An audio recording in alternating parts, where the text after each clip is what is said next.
What up, what up? Welcome to the Sneaker History Podcast. My name's Nick Ingval. I'm with my guys, Mike and Rohit, for another episode. Hey, thank you everybody for donating, for reaching out, the encouraging words, supporting in all the ways that you have over the last week or two. I know it's a little unconventional. It's also like how we rock anyway and support each other in the community. So I really appreciate everybody. But also just wanted to kind of reiterate some of the things that I said recently. You know, like we're looking to really kind of get back to a place where we were a couple of years ago with the show, where we're talking about sneakers, but also things around sneakers, pop culture stuff, sports stuff. So we'll do a little bit of that in this episode, but just expect it to continue to kind of transition and be a little bit more mixed up from what you're used to with us. In the deep dives will happen on a separate show. Still this same feed. You won't have to subscribe to anything else. If you want, we can split them up and everybody can give feedback on that down the road as we get to it. But anyway, I'll stop rambling. What's good, guys? How you guys doing? Oh, I'm good. I want to drop this random little fact on you guys in a mid-episode. So we're talking about pop culture, right? Your boy is on IMDb now, apparently. Hey. so random. I was like, cool. I don't know what that means, but if you want to look me up, there's one thing I've done and probably the only thing I'm going to do. So, and ironically, guys, your boy is on OnlyFans, as you know, by listening to the Exhaust Notes podcast. No, that's not true. I just have to be the comedic jester while Robbie is not here. Shout out to Robbie. I think he's lost somewhere in transit. Might be over flyover country. We don't know. We hope to see him again, though. Nick, how are you doing? Doing pretty good. So, Mike, what you got to give some more context to your IMDb debut. Yeah. Oh, I forgot we didn't do anything last week because lack of power and everything. But yeah. So if you guys want to sit and talk about sneakers or listen to people talk about sneakers for an hour, go to old trusty Tubi, which is a little free streaming service. And I know they have their special movies that people like to watch and make fun of, but they do really cool documentaries. And they did one called Sneaker Hustle where last year they came to the house and interviewed me, and they interviewed a few other people as well. It was really cool. It's out now, and it really well done. And I think anybody who likes sneakers would really enjoy it, actually. No, I mean, we're all members of Tubi Hive. It's an inherently funny name, so I get it. We all turn into third graders again when we're like, Tubi. But at the same time, they've got a pretty deep film catalog, and now they've supplemented that by bringing this hard-hitting documentary style that Mike is not going to be a part of. So I'm looking forward to that. And if nothing else, I'm going to renew my Tubi account. Does one even renew their Tubi account? I'm so sorry. I think it's always there. Once you do it, it just never goes away, I feel like. So Tubi is like the moon, is what you're telling me.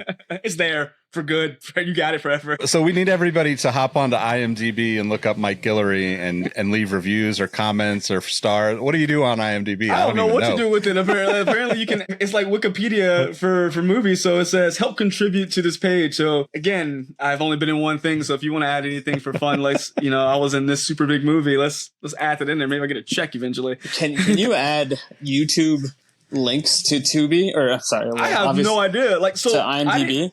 I didn't know this was even. Well, I knew the page, right? But I didn't know I was on there. My dad just randomly sends me a text message. He's like, "Hey, so you're on IMDb now?" I'm like, "What are you talking about?" And he's texts me the link. I'm like, "That's awesome." So do I qualify for any of these actor benefits now? Like, what? Are you SAG? Are you SAG affiliated? Yeah, right? I was like, do I get a SAG card now? What's up? What's happening? By the way, let's do this quick exercise. If you're a parent, what is the best website that you want to randomly stumble upon your kid's brilliance on? Because I feel like IMDb is pretty good. It could be way worse, right? OnlyFans is not. But then if your dad is looking at OnlyFans, that's we got another more questions to in. answer for everybody. Yeah. They not like us. Wop, wop, wop, Nick. Take this back on track. Bring us back. Oh, man. All right. So we're going to start off as we usually do with the rockin' and coppin'. I got some good stuff today, so I'm going to let you guys start us off. Boss okay. Man. All right. I pulled out the Tuskegee Airmen Nike Air Raids from, when is this? 2003 or 6 or something? Not the 1940s. Yes, way back. 1940s. But this is a super dope shoe. It's kind of like flight jacket material and just got the logo on there.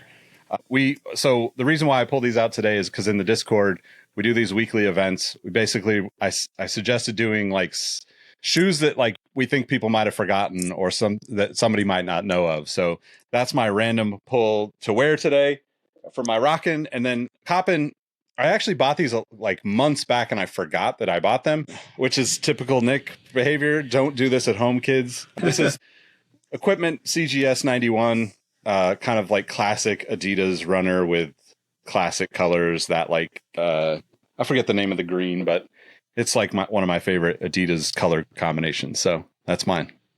Perfect. Speaking of green, I'll use this as a segue into my copping and rocking for my hopeful copping. And maybe we need to break copping out to hopeful copping and realistic copping. I will go with the victory green or the fence green of the Nigel Sylvester Air Jordan 4 RMs.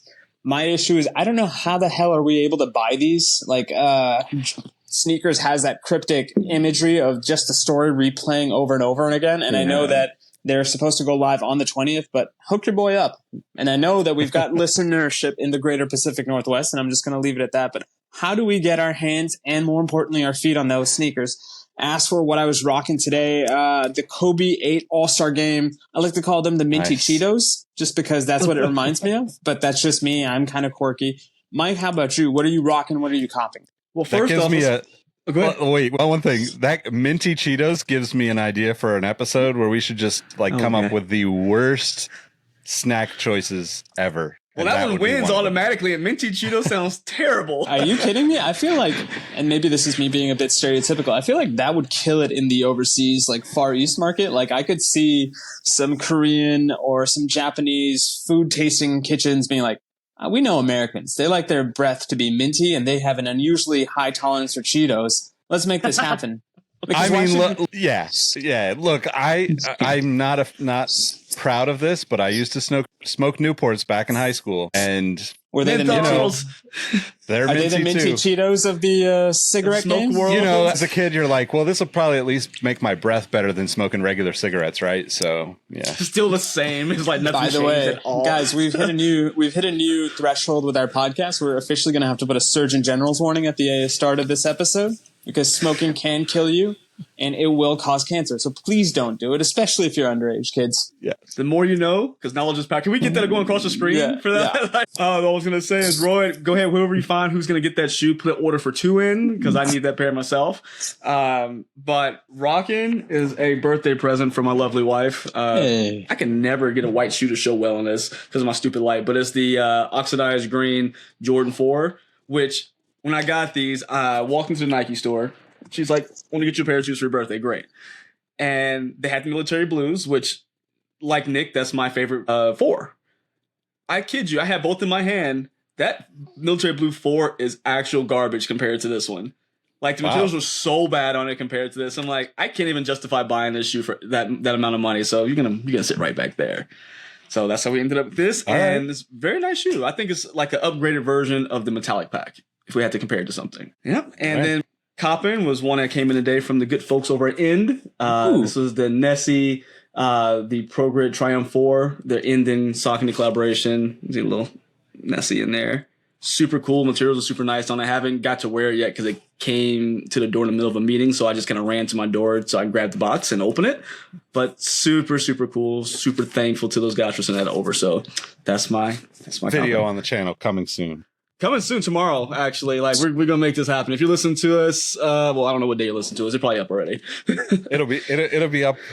Yeah, so they'll be able to see it on your channel probably as this goes up. So perfect. Yeah. Well, cool. I mean, now that we got the Surgeon General disclaimer out of the way, we might as well hop into Shoe Surgeon getting sued by Nike. It's like, Thank you for picking up what I was putting down. Seems to be the most buzzworthy thing on the sneaker socials this week.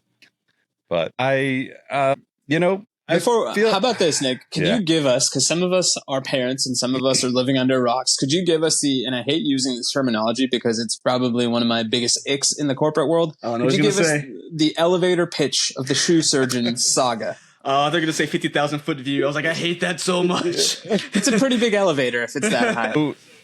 Shoe Surgeon, a.k.a. Dominic Chambroni, has been making custom shoes for, I don't know, 10, 15 years now. Yeah. He's become really successful making like really high-end collaborations, like really exotic materials, luxury materials. And he's been partnered with Nike dozens of times throughout the years. He's I would say like the biggest couple of things that I can think of. I mean, just the main one to me recently, like last year, he created the LeBron shoe for LeBron's breaking the all-time scoring record. And that shoe is obviously incredible, but like that moment is such a pinnacle moment for sneakers and for LeBron and for Nike as a business. So they have this like long-term relationship, but I'll link to like the actual lawsuit in the description, but essentially Nike is saying that they tried to work with Shoe Surgeon to, come to an agreement, but they claim that he's teaching people how to create fake Nike shoes. And that kind of ties into where he's turned his skill set into a whole like class experience building shoes. But, I was talking to Jacques about this, Jacques Slade about this, and he went through the class, and you actually are handed a shoe and then you deconstruct the shoe and then you rebuild the shoe from basically nothing. Right. Mm-hmm. So there's kind of this weird situation where like, Shoe Surgeon has a ton of opportunities to be a part of like very like high level marketing campaigns because he'll build things from scratch. And, like recently he did something with Ace Hardware. He did the Pizza Hut pizza sky tops or the pie tops, right? And they did a couple of them. It was really successful, right? You saw a bunch of people get them. But he's also like teaching people how to construct shoes. And I think, and even beyond shoes, right? Because he does other stuff along with it a lot of times. But his biggest kind of like people that don't have interest in, like learning how to build their own shoes, they would go to him to buy like a very luxurious version of an Air Jordan 1 or a Dunk or a shoe that is pretty known for the most part. I mean, he's done all sorts of stuff, but then what he does is he uses like really, really premium materials, and the cost of these shoes is anywhere crazy. from $5,000 to $10,000. So like it's not like a lot of people even would be the target audience for what he does. And he's done shoes for like I said, LeBron, the Justin Biebers of the world, like very like high level clientele. It's not like a it's not like a just mass production of like Panda Dunk knockoffs or something, but that's the way the lawsuit made it sound. So I think there's a lot of pushback and there's been a lot of buzz around it because of that. Like one, you have this relationships that has existed between Nike and the Shoe Surgeon for years. And they understand that Nike's trying to protect their IP. They have to do that. It's the right thing to do, and they deserve to do that, right?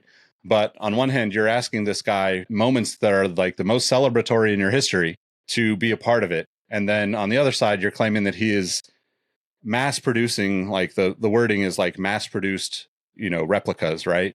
Yeah. And that to me just seems like there's a huge disconnect around the whole thing.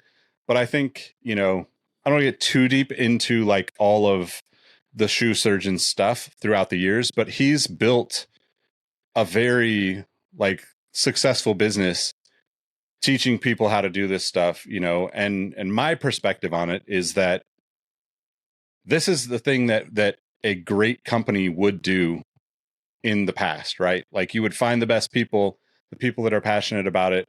And you're like, you want to design shoes and you want to like learn how to put together shoes. Like Nike could go hire any of these people that have gone through this course. And that would be a huge benefit to the brand because then they know some of the challenges that come with different materials or different colors or sourcing materials. I think that's a weird situation because right now, to me, it seems like Nike is in a void in terms of like the design stuff. There's only, like if somebody asked me like who at Nike is designing cool shit, it's like basically Ben is designing cool shit. Outside of that, I don't really know any names that consistently put something out that I look back and think that's going to be a great shoe 5 to 10 years from now. So if you had that kind of promote from within corporate jargon like that actually worked right, you would actually take people from the Surgeon Academy, which is what it's called, and you would elevate them through, you know, like the ranks to become a designer in the footwear industry, which, you know, I get that, like, obviously, you know, these businesses have to like look at money and, you know, make the shareholders happy. But it really seems like an odd situation to be going after someone who you've worked so closely with dozens of times over the last 10 years. Yeah. Did I miss anything? No, I think you hit everything on the head. So from what I've seen, the big issue is not that he, like you said, not that he's going in and, you know, doing a customs. I mean, like a lot of partnership has happened with their sponsor athletes to make these special shoes. But apparently, like, if you go to his, it's not necessarily just one-offs anymore. Like, he's showing, like, giving to celebrities and things like that. It's literally, you can, I want to buy this black off-white Air Force One, but it has premium materials for $7,500. And it's the fact that, you know, and I'm no lawyer by any means. I'm just kind of trying to, you know, put the pieces together. And the fact that he still calls it'll be called AF1 OF or off-white is, I mean, you know, Nike people have been sued for less. And this is one of those, I mean, looking at people like, was that like Cool Kai or what was his name? Omi the Hellcat, whatever his name was. Yeah, John Geiger. Yeah, John Geiger. They've all been sued in the last handful of years. Yeah, and they didn't even use the Nike swoosh. So I think that's where the issue's coming from, because he's selling a Nike, or I hate to use the word because he used premium materials, but for lack of better words, he's selling a bootleg Nike product, because I can't go to Nike and go buy off-white Air Force One, but I can go to him, even though it is $7,500, I can buy, I guess, a pseudo one. And I think that's kind of the issue. I'm just using that as an example, but if you go to his website, he has a plethora of these Shoe Surgeon Gazelles that he's selling, Sambas, things like that. So it is really just one of those, because it went from one-offs to I could just place an order. They're made to order. So that's the mass production they're talking about. Say, hey, you should not be able to do that. You should make one and move on to the next thing. I feel like that's the issue. I think that is. Yeah. No, I was just going to say, I think that is the issue. And I think right now, I'm not necessarily speaking out of turn. I think if anybody has been paying attention to the financial side of things, Nike has not had, let's say, the best couple of months recently. Mm-hmm. So it's a lot of internal house cleaning, right? Like, let's make sure our house is in order. And if, to Mike's point, if you as the consumer are thinking of this product as a high price knockoff, that's a red flag if I'm Nike, because first of all, none of our products should ever be considered knockoffable, if you will. And it is one of those things that, yeah, maybe Shoe Surgeon thought he was being a bit clever by attaching such a high price point to it, because then in his mind, maybe he navigates around that mass production quantity. But we also know that we live in the golden era of disposable income. So if people want it bad enough, and I would say for certain models or silhouettes, probably the Shoe Surgeon version, say that for 5 times fast, would be probably cheaper than getting the authentic version of an off-white, of a whatever. Now, the other thing that's interesting to me, and this is something Mike brought up, is the fact that he's not necessarily keeping this towards the American side of things. He's going after Adidas as well. And my whole thought is this: what does Adidas do? Because I could see Adidas hopping on and just saying, you know what, we're also going to sue you because this is an infringement of our product. We don't want people to get confused by the terminology of Gazelle, Samba, Steve Smith, Sam Smith. I don't know. Maybe he'll get one in the future. But I could also see a scenario where Adidas maybe embraces this and says, you know what, you may have been sued by Nike. We love it. Can you do more of our collection? So that's where, to me, this story has a little bit of legs to it, but it's on Adidas now to kind of take it to that next level, because they could very much shut the surgeon down, or they could tell him, take your clinic even further. Yeah. I think too, like, you know, he's done official collabs with Gucci and Lanvin and, you know, like all these different luxury brands anyway. I think the other thing that I think is that I would like push back to your guys' comments on is when you look at his site, the fine print on all of the pages where he's selling a shoe, like if you go to like the Wu-Tang Jordan 1, it basically says like, we are reconstructing this shoe out of a sourced pair. So he goes and buys the whatever pairs and redoes it from that. and like you're buying you're paying for the commission of that work to do the artwork on the shoe. And I'm sure that he has lawyers that have told him this is the way you're going to have to word this. And like, yeah, I do think that there is, like, I can see both sides of this, situation pretty clearly, but I think the overall thing that like frustrates me with things like this are like the kind of pick and choose nature that brands, this is not just a Nike thing, right? Like every brand does this, but brands choose to go after people for IP infringement, copyright infringement, whatever, at like very convenient times. And of course, like if you're looking at the overall big picture for Nike and the stocks are down, it's like, well, let's just go after one of these other people. The other element to that is like, if, they've already gone after the Cool Kais and the John Geigers and all these other customizers, like they kind of have to go after the shoe surgeon as well. Otherwise he seems like he's, immune to it somehow. But I think the one thing that I like brought up on like the Cars and Kicks show when we had this conversation that I think is really fascinating is like the Bape conversation. Bape's been around since what, 96, 99, something like that. They've been making Bapestas, which are direct knockoff Air Force Ones. Even the brand, like Kaz made fun of the brand because by calling his brand Original Fake, because the Bapes were the original fake, right? It was like this whole kind of situation where they created so much energy around those products that it doesn't make sense for Nike to go after them, because they're going to look really bad if they're going after a company that's as successful as Bape. But then they did in 2023, and they sued Bape finally, like 20 some years later, 30 some years later, whatever it is. And that's like the weird thing about it. It's like, why work with somebody for like the shoe surgeon for 10 years and then decide that you're going to go after him? Because he's sold shoes like this many, many times over the years. I mean, I remember back in like 2016 or 17 or something, he and John Geiger actually worked together to make like a Yeezy 2 that was made out of like gold, like a gold foily kind of material or whatever, kind of like those Jordan 6s from back then. And like those shoes were like I saw them in person when I worked at StockX. They're really nicely made, like just incredible material, look like a Yeezy 2, but just like a upscale version of it, which is kind of hard to believe when you look at like how nice the materials were on that shoe to begin with. But that's like, it seems like you would go after him at that point, right? Like that Nick, was like a high energy shoe. I get it, but I also think this, and ironically, this kind of reminds me of a situation in Formula One right now. And 50,000 foot view. Sorry, Mike, you weren't in the room, so I'm going to do it. Max Verstappen is very dominant. He's probably the best racer in the world.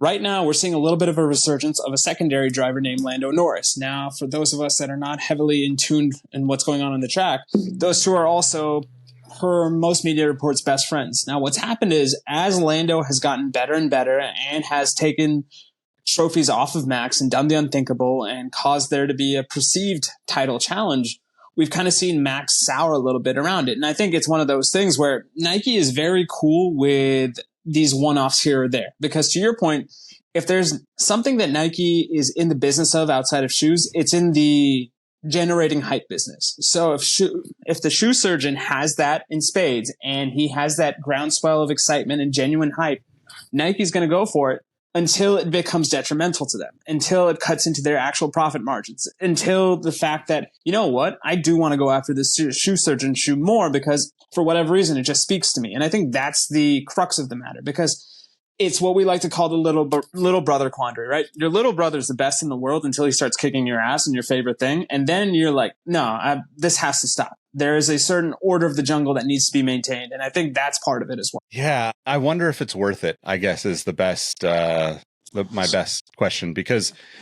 in my mind, like you said, it's Nike is very much an energy company, right? Like, like it's marketing, like the products are incredible, but like also come second to creating the energy, the excitement, the buzz, the hype, whatever you want to call it.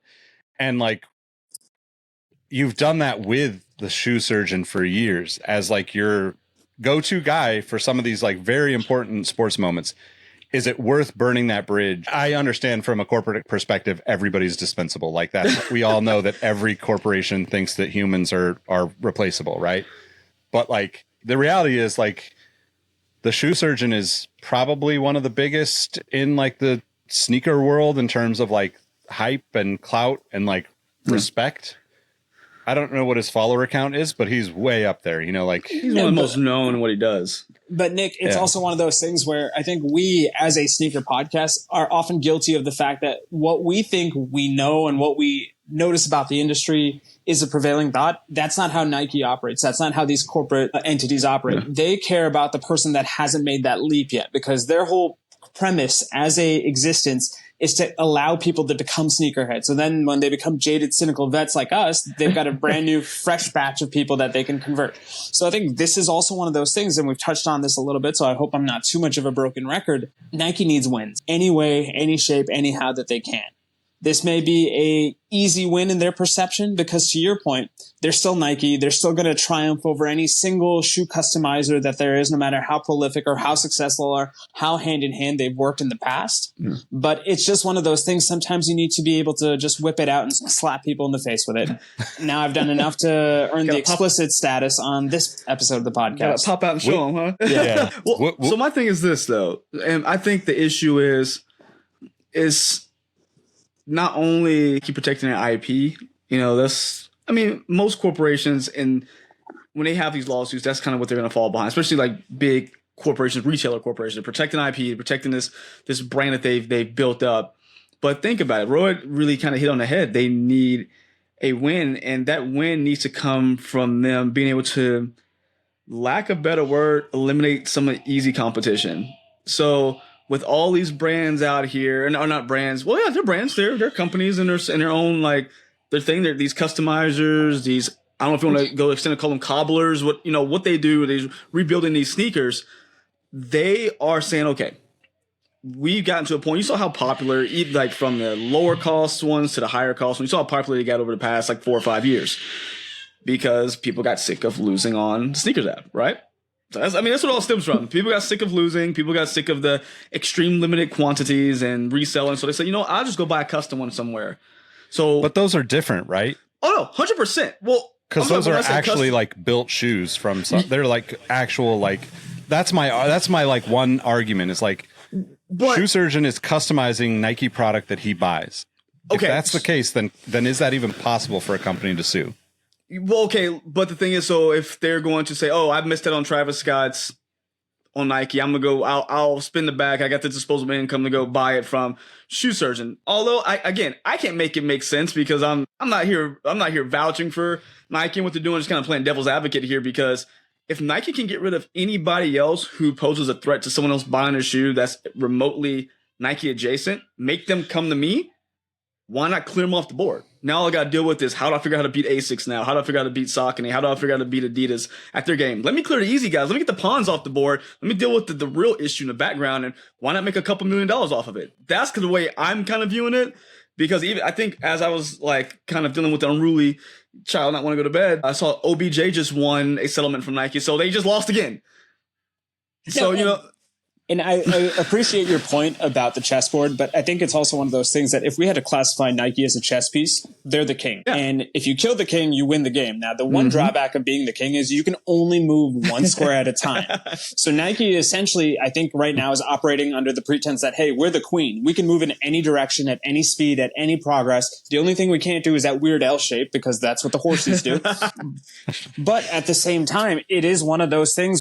Even when they have a little win like this, to your point, Mike, in the court of public opinion, they're back to zero because if they just settled with OBJ, they're back to square one. And right now, especially with the Olympics looming, and maybe this is an awkward segue that I'll take to the next topic that we were planning on discussing, they need something because right now, and I say this without hopes of offending my employer, but is there any sort of product that is inspiring people to say, you know what? I want to get this shoe. It doesn't matter because I think that's where this Olympics low key is going to be very important to Nike because for me, there's a couple of very interesting chess pieces on the board.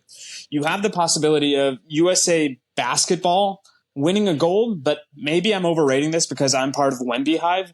That dude is something special. And if there's one person that can truly knock off I don't even want to call it a dominant thing. Like, what's the next level above, like an elite S tier level institution like USA Basketball? It could be something like Wemby.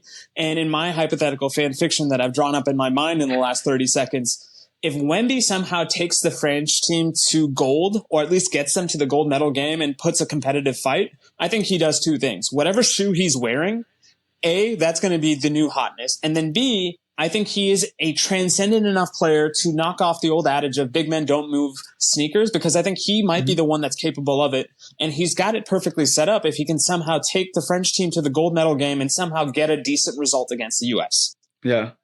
I can see that. No, I definitely can. And I think you're right on. This is a big stage for every brand to, I guess, in a lack of better words, prove something. So Nike really has to play this correct. And honestly, I saw the KDs is the only shoe I've seen so far in Olympic makeup for Nike. Can't say I was like super impressed. Like nothing's really jumping off the page for me for anybody right now, except for our love affair with the AE1, of course. That's kind of the only one we're like, oh, that's cool. It's red, white, and blue and low. We'll take it. But is there a Sabrina?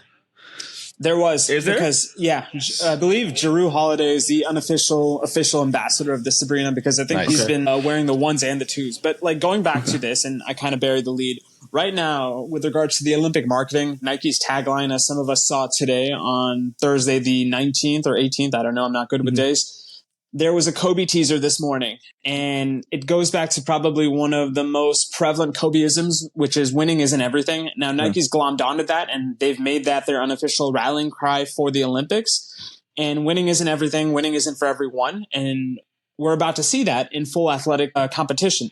Now, that being said, we do see the fact that you've got USA Basketball, which is an institution and a hallmark of Nike's Olympic dominance. But even something along the lines of the women's basketball team, which I now believe is probably the most dominant sport the USA participates in, I have not seen anything from a Sabrina perspective to kind of light the world on fire. And maybe the time has come and gone for the Sabrina 1, and maybe we're still kind of in the infancy of Sabrina 2's dominance. But like, what are you guys seeing? Or more importantly, let's blast this out to everything. Is there any sport, regardless of corporate affiliation, you guys are openly hyped for, with the whole thought process being, this is a sport that's going to have some really elite product that I would love to buy as a room gets well, I'm definitely interested in the Nike apparel looks amazing for the Olympics. Like I'm super stoked on it. Hopefully I can find some of it.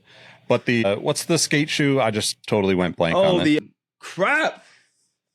The new skate shoe. Like that's the shoe to me that the most exciting shoe, because also Andy McDonald is going to be like 50 something year old in the Olympics. Like, that's amazing. Yeah.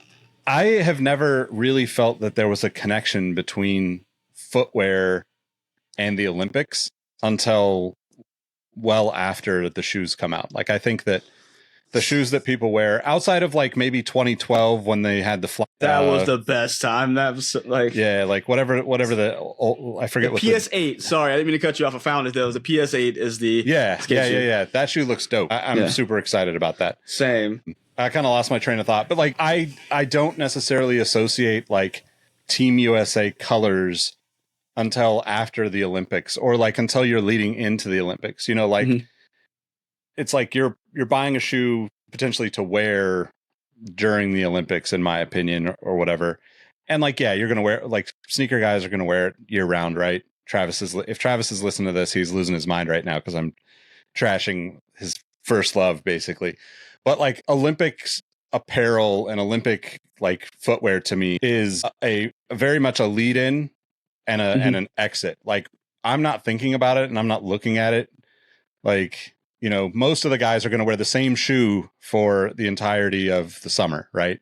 Or, you know, pretty close to it. They might have a home and away or a variation or something. Yeah. And like, you don't have the crazy colorways. The story we already know, right? You've taken away the ability to actually tell a story with product because the story is the Olympics. And yes, there's Paris, and yes, there's all those things. And it's interesting to me because if I were more strategically inclined and I was a shoe designer, I would almost love something like the Olympics, because to me, that represents a culmination. And much like the Olympic Games are a culmination of an athlete's 4-year or 3-year journey, I could always see the footwear side of things, that being the appropriate platform to sunset a particular model. And let's use this whole basketball shoe as a focal point for my exercise, right? I'm on the gold medal team. I'm winning a Sabrina 1. I lead my team to greatness.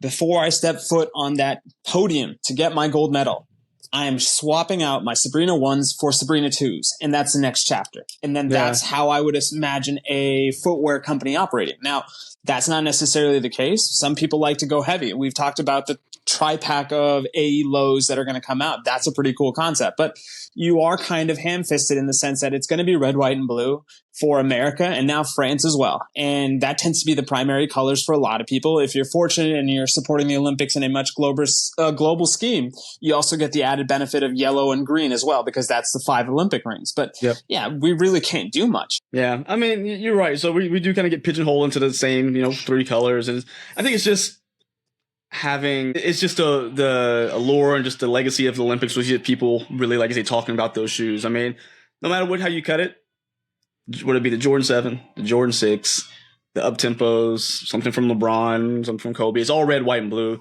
Or you get the gold medal, get some gold sprinkled in there. So you're 100% right. It's nothing like, I don't think we're ever going to get this great storytelling. I think we just expect something new. Cause I feel like a lot of times we kept getting something new. If you guys remember when the Hyperdunk came out, the LeBron and the Kobe 7s at one point, he had those on. It was like we were getting something introduced at that time. It was something special. Like, even if it wasn't that Olympic color, we knew that, hey, this is going to be coming out soon.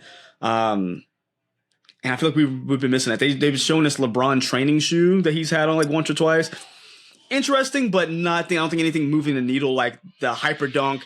Whenever LeBron had when they put the Nike Plus chip in it, him like dunking on that poster, which was like it was really cool marketing. We don't have anything like that right now, and I think that's where Nike, I think, needs to focus on probably that as opposed to lawsuits, which I need to correct myself on the OBJ lawsuit. Apparently, it was just squashed. Nothing happened from it. So OBJ's statement on his deal made it sound like he won something, but Nike just had a statement saying he got nothing from us.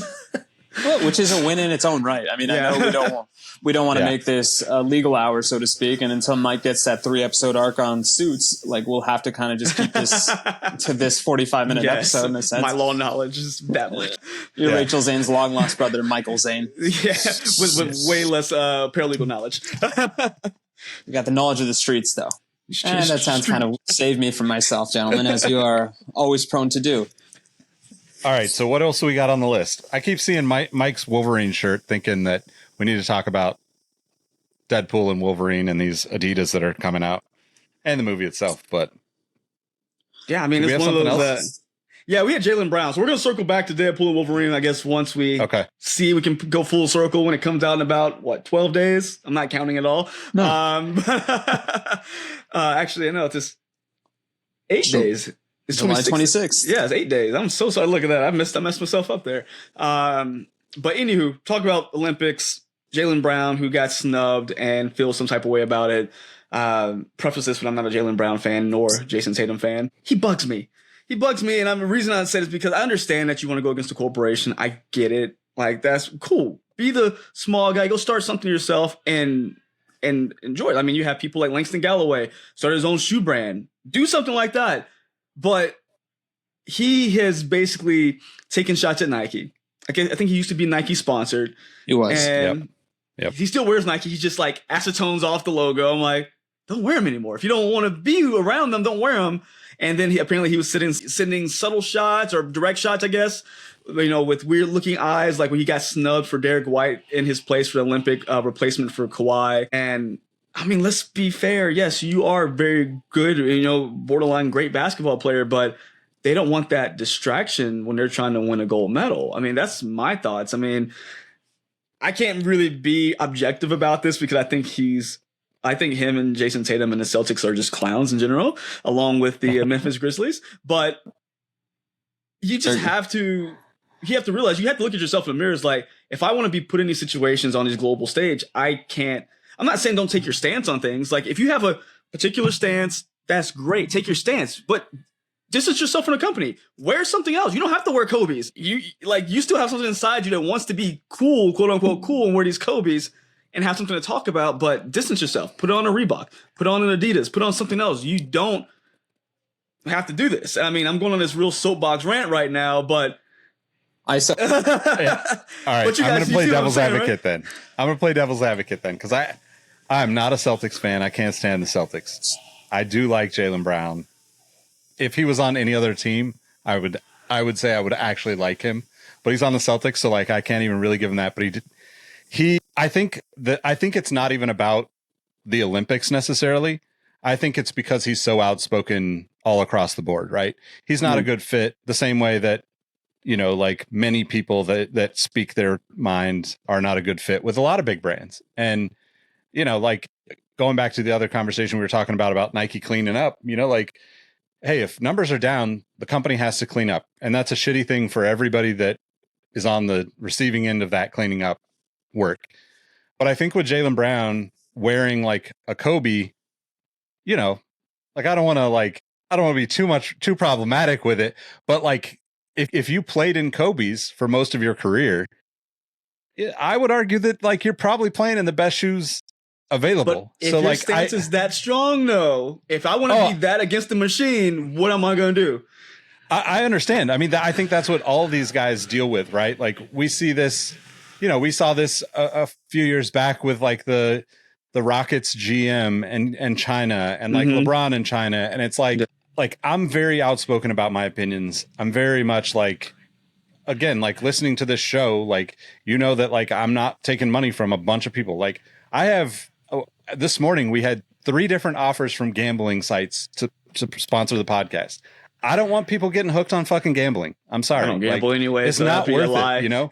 But like, even if I've gambled here and there in my life, but like on the apps, I'm not trying to get people hooked on that. And like, I would feel some type of way about it if I did go down that path, even if there's like good money behind these offers, you know? So it's kind of one of those things where like, you really have, it's a struggle for these guys, I'm sure, to like speak their truth, but also not like screw themselves over either, because, you know, like if he does want to do his own thing, it's going to take him a lot longer than it's been, you know, like you mentioned Langston Galloway, which I would highly suggest buying those shoes. Incredible human being and incredible people behind him helping that come together. And the shoes are really nice. Yeah. Like I can't speak highly enough. Ethics brand. Yes. Yeah. Great shoes. But also like with someone like Jaylen Brown, he's going to, even when he does his own thing, which I would assume is in the works, it takes so long for that to actually come to fruition, right? Like it's 2, 3, 4 years, 5 years for like real growth to happen for that type of stuff. You know, they can play in samples or whatever, but like, again, going back to like, would you step out of a Kobe if you just won MVP of the finals in what most people would say is the greatest shoe of all time, and you've played in that most of your career? Would you risk it, right? Like you're at the top of your game. Would you risk playing in anything else? Like I can understand why you wouldn't, and you would just be like, I'm going to just use some Sharpies and draw some, you know, shit on the shoes. But I digress. I think that's like it's just such a really tough conversation because like you never really know where people are at with that stuff. And I would assume that he wants to play in something besides a Nike shoe if he's got that much bad I think blood he's out with Nike. now. His contract is over now. He's a proper free agent. He's a free agent now. Yeah, he's been a free agent for a while, but he's still playing in those shoes. Oh, to your okay. point, It's always just this year. He's removed the swoosh. No. So, I mean, for me, Nick, you said something that ironically comes top of mind, which is top of the game. Because if we've been watching the last 6 months of basketball, it can be very easily assumed that Jaylen Brown, based on just this isolated incidence of these playoffs and these NBA finals, he was the Eastern Conference MVP. He was the Finals MVP. We haven't seen that in a while. And granted, the Conference Finals MVP is a relatively young trophy. I'm sure going forward, we'll see a lot more of that. But that being said, when you lose somebody with the skill set of Kawhi Leonard, the like-for-like similarity would showcase and would suggest that it has to be Jaylen Brown to replace them.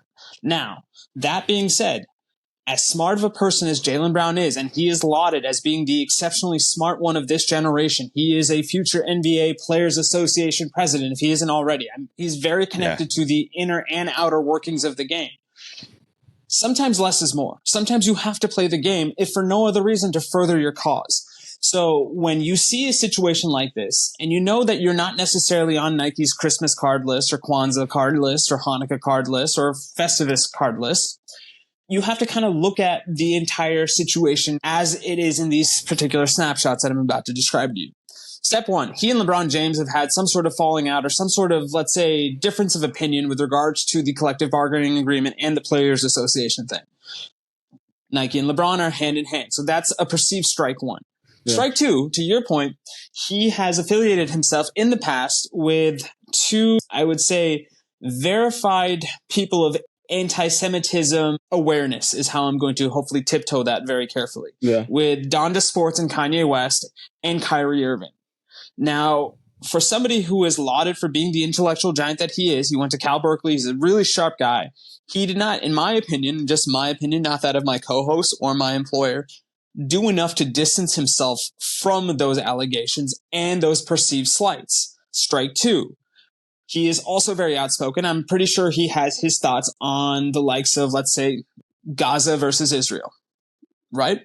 If I'm Nike and I'm essentially a partner, let's say, of USA Basketball, we know that there's a precedence involved where we will see non-Nike athletes on the team. Hi, Steph Curry. Hi, Dwight Howard. Hi, Kawhi Leonard. But if you are giving me the option, and right now, if we've learned nothing else from this episode other than the fact that good corporate bedfellows make good corporate partners, make good corporate friends, Nike was well within their right not to take somebody that's going to cause an international incident one day whenever they're in between games and there's a press conference and somebody asks, hey, Jaylen, you're a reasonably intelligent person, not just in a basketball sense, but in a worldview sense. What are your thoughts on X, Y, and Z? And it's not Jaylen Brown's intention, because to Nick's point, he is truly a citizen of the world. He truly wants to better the world that he lives in, his family lives in, his friends live in. But sometimes you have to say the quiet part out loud, and he does that far too often for it to be safe for him to ever be in consideration for something as diplomatic and ambassadorial as this. Sorry, bad pronunciation on my part there. And it's one of those things where he might be probably the best player of his generation not to get a gold medal. And that's a startling thing to say, because of the fact that he's just proven that he may be a top 3 two-way player in the sport, and not just in the NBA, but in the world. And as a basketball fan, it's a travesty to not see him reach that upper echelon and get even better, because there is that noticeable bump whenever you go around the USA basketball athletes. But sometimes you have to lay in the bed that you've made, and Jaylen Brown has some very sloppy sheets. I mean, and you can even argue that he was better than Jason Tatum this entire year. I mean, that's the other thing. I don't want to get too conspiracy theory about it, because there's a very famous concept of the disease of more. And this was something Pat Riley coined when the Lakers, I believe, won their second title in '88. And he came up with this observation that as you win more and more guys think, hey, I was a part of this. I should get mine, because I may not get that on the court, or I may not get that on the soccer pitch or the football field. I need to get this money, whether it be investments or anything else. And now, I mean, let's talk about it this way, right? Jason Tatum is probably the face of Jordan Brand for this current generation of athletes that they have. He just secured the 2K25 cover. Yep. He is ubiquitous in terms of being a sportsman that has a lot of different endorsements. Can you guys tell me, not even nationally, locally, what endorsement does Jaylen Brown have? And let's not even think about sneakers. No, I can't think of. I don't see Jaylen Brown in public, if that makes sense. Like on TV, I see these commercials with Jason Tatum. I see these billboards with Jason Tatum, or so on and so forth. You don't see that with Jaylen Brown at all. And that's the other thing, right? Because you could quickly point to me and say, well, Nikola Jokic is this way. Yes, he is. In the sense that, what do we know about Nikola Jokic? He likes to go to Serbia, and he likes his horses. But even then, the horses have come to roost, because we've seen him in those Hotel.com commercials now. So maybe this is a moot point a year from now whenever we're discussing about what happens in next year's finals, because maybe that's when we get bombarded with a Jaylen Brown commercial onslaught. But in this particular moment, it is particularly striking to see somebody that, through hard work, persistence, commitment, whatever FHCWPO, apologies, Jaylen Brown, I got your letters wrong.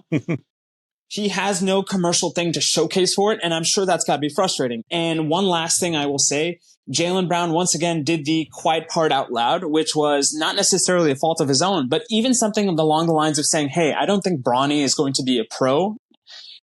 my dude, we live in the 24/7 camera era. And if you had, let's say, pacified some things with Nike and LeBron to some extent, that's not the best thing to say out loud in public. That was like strike 4 at that point. Strike 4. Yeah. Sorry, end of my rant. But I think you're spot on. And I think, like you brought up to the Kanye and the Kyrie thing. Brands want to distance themselves from the chaos that comes with like really outspoken people, especially when those outspoken people don't have 100% hit rate for the truth. Right. And I think that's the biggest issue. Yeah. And I mean, it goes back to a very famous phrase from a very famous athlete, right? Republicans buy shoes. And even though we're living in this era where we're truly speaking our truths out loud, corporations in a way have never really left that mindset. And to your point, Nick, they're quick to amplify certain voices when they dovetail nicely with their own corporate views. But then there are other times where they're like, hey, like do the Jonah Hill thing. Like, do not say a word, my guy. Like the more you say, the less we continue to keep you as an employee or as a partner. So yeah, I'll say one last thing about the Jaylen Brown thing. I can I can understand where he's coming from in a sense that USA basketball shouldn't be thought of as an all Nike thing, even though Nike's the main purveyor of everything we love about USA basketball. It's like, it shouldn't be that way. Like the Olympics should be, I don't know, maybe not a free for all, but yeah, it should definitely be corporate agnostic. Mm-hmm. Yeah. And I know that's unrealistic. And I know he knows that's unrealistic, but I think that's I can understand where he's coming from, where if that's his frustration, then you get it. But also doing your little Twitter stuff just proves that you're saying adult the quiet enough part to out loud. Yeah, well, exactly. You got to see that even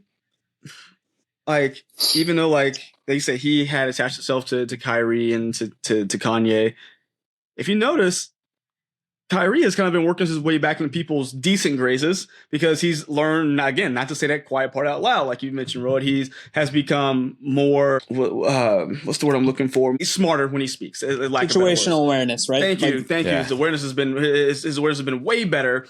He knows when to say certain things. He really has, and I will argue that has paid dividends for him because I haven't got a pair of these answers yet. If you got a pair, they sell out as soon as they release. So I believe people have the ability to rebuild if they broke something. Say something dumb. Yes, you got to live with it, but you have the ability to kind of hopefully reconcile with people, apologize, and move forward. Show that you are a better person than that, and hopefully that's what is happening in that case.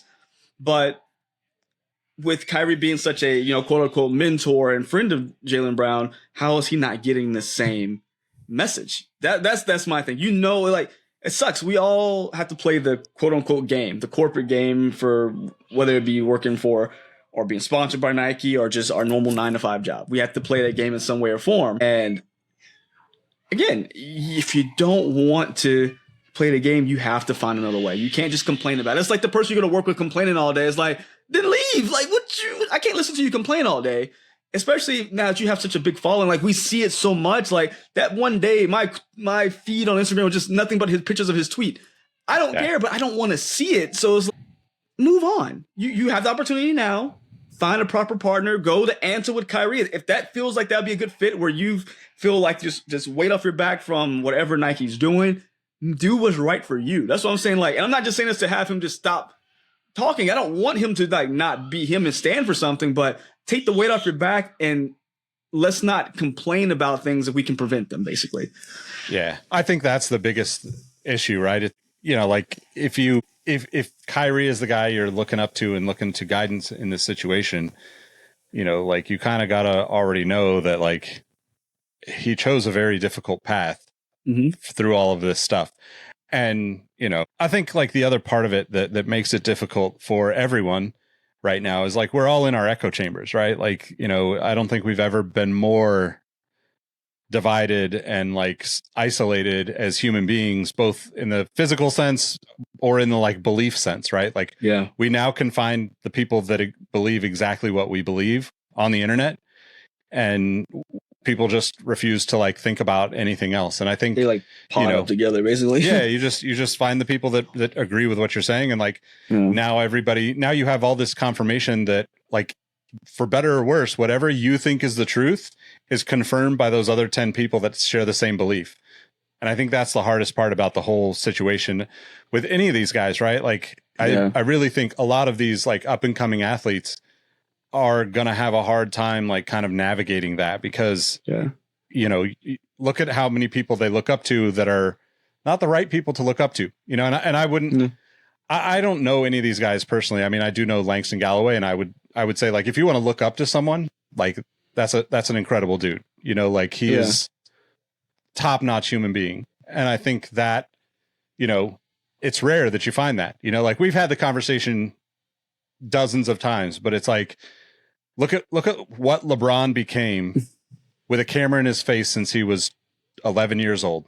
Yeah. Like, if you want to look up to somebody, love him or hate him, he's managed all of that pressure very well.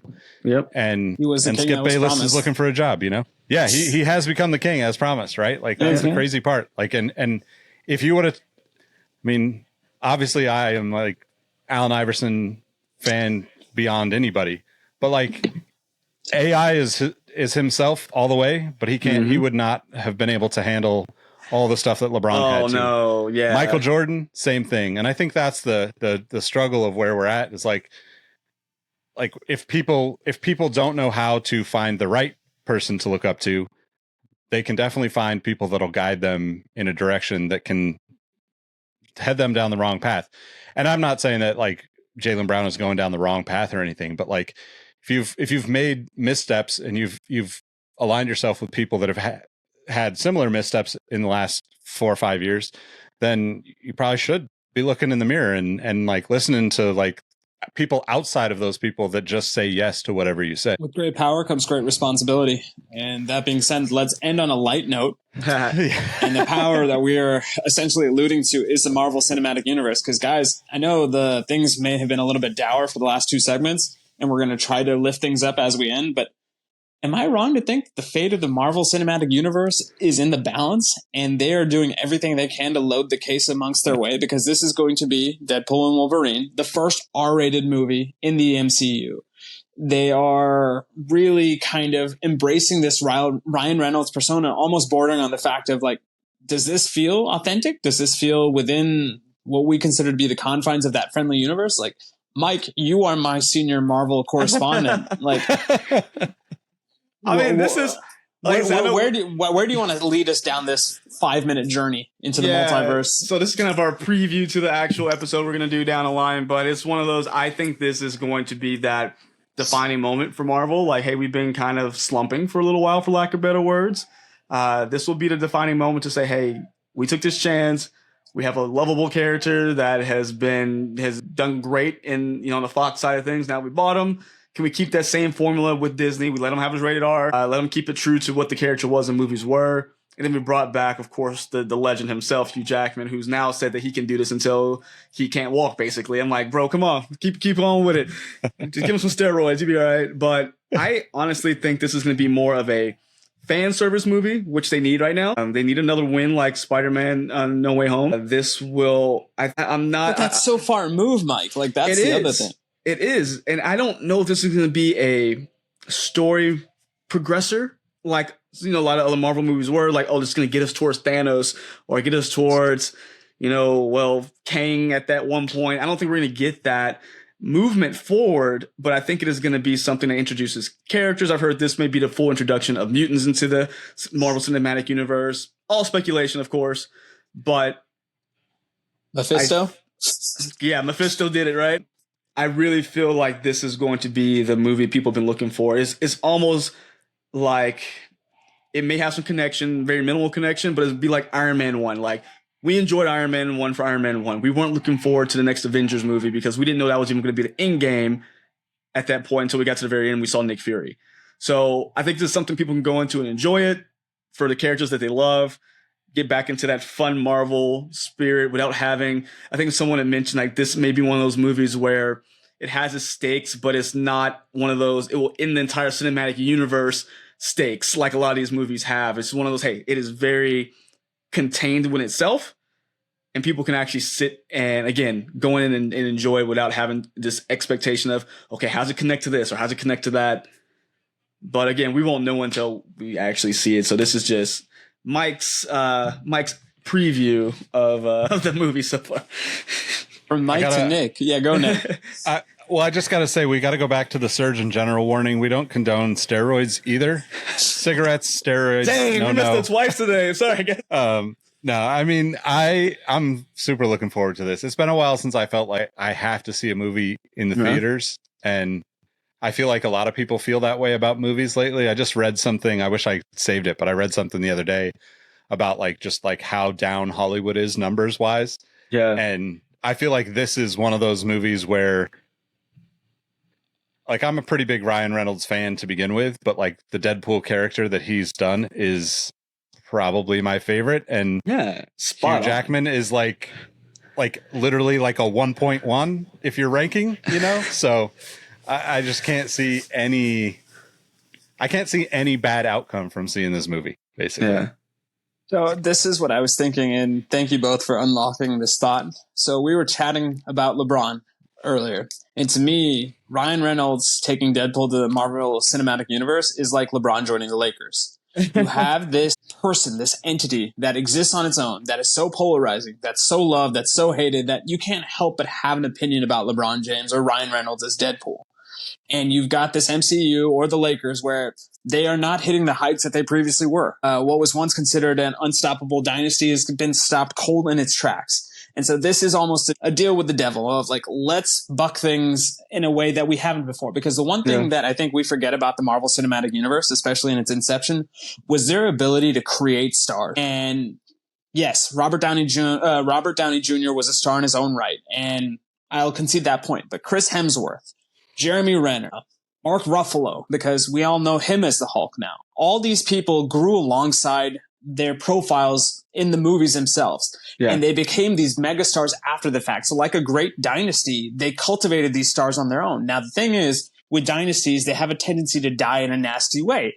And these stars are aging out in a way that we haven't seen necessarily in as long and as successful of a film franchise as the MCU. So by going after LeBron, and I guess that makes Hugh Jackman AD in a sense, who's a very effective player, but very limited in the fact that in this case, Hugh's getting a little bit older. We don't want him to be sitting on that bench and saying, I think I've had enough, like Steve Rogers did in Endgame. But I see this. I think they win one championship the way LeBron's Lakers have. They're going to win in the short run. But I do worry about the long run because no matter how much goodwill they generate with this one particular movie, we still have to get to the next movie. And I hate to bring this up, but when are we going to get Blade? When are we going to get Fantastic Four? When are we going to get all these things? And it's not necessarily leaving me in a place of good standing with Marvel. Although I will fangirl. I'm going to buy the popcorn bucket. I'm going to do hilariously offensive things with that popcorn bucket. Well, okay. With Blade, I don't think we're getting Blade. I think Blade's going to be scrapped. I feel like it just has such this bad energy around it right now. They just have to stop. Fantastic Four, I think, is next year. And weirdly enough, they set it in the 60s. I don't know why they're doing that. Again, they're coming from a different universe, apparently. But yeah, I don't know. They're making some weird moves. As you're talking out loud, Mike, I see you lose confidence with every word that I 100% am. But I was going to bring it back. So I was losing confidence to bring it back up. So I was taking you down so I can lift you up. Word on the street is the Russo brothers are going to come back to direct the next two Avengers movies. So I'm leaving you with the high note. Okay, fair enough. So look at that, right? See? I played it right. I teased you a little bit and brought you back. All right, we'll have to wait and see, I guess. You're going to get my money regardless, which is the sad part. Yeah.